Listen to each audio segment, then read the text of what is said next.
Saudi আরবের রিয়াদে একটি sofa কারখানায় হওয়া ভয়াবহ অগ্নিকাণ্ডে প্রবাসী বাংলাদেশি নিহতের সংখ্যা এই মুহূর্তে ১৬। স্থানীয় ফায়ার সার্ভিসের বরাতে এই তথ্য জানিয়েছে প্রবাসী কল্যাণ মন্ত্রণালয়। নিহতদের মধ্যে ১০ জনের বাড়ি নওগাঁর আত্রাইয়ে এবং ৩ জনের বাড়ি নাটোরে।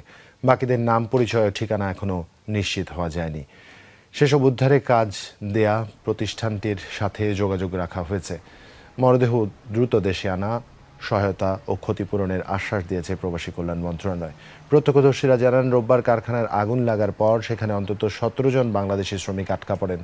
আর ওই সোফা কারখানায় কর্মরত ছিলেন তারা। উদ্ধার অভিযান চালিয়ে হতাহতদের বের করে আনা হয়। নিহতদের পরিচয় নিশ্চিতে কাজ করছে রিয়াদ কর্তৃপক্ষ। আমরা ওই স্পটেই আছি, আমরা কাজ করতেছি এবং আমরা পুলিশ, স্থানীয় পুলিশ, থানা, তারপর হচ্ছে আপনার মর্গ, এদের সাথে আমরা কথাবার্তা বলতেছি। আমরা ওখানে আছি। এখনো পর্যন্ত আসলে ওই যে অগ্নিকাণ্ডের ঘটনায় মৃতদেহ এতটাই ক্ষতিগ্রস্ত হয়ে গেছে যে আসলে শনাক্ত করা কঠিন যে কয়জন মারা গেছে, কারা কারা মারা গেছে। হ্যাঁ, তো স্থানীয় যে ওখানকার লোকাল যারা আছে এদের আমরা সহায়তা নিয়ে আমাদের ডেড বডি শনাক্ত করতে হবে। শনাক্ত করা গেলে তখন বলা যাবে যে আসলে একদম এক্সাক্ট কে কে মারা গেছেন, কয়জন মারা গেছেন। তা আমরা ওখানে আছি, আমাদের সারা রাত আমরা ওইখানেই থাকবো, ওইখানে কাজ করবো।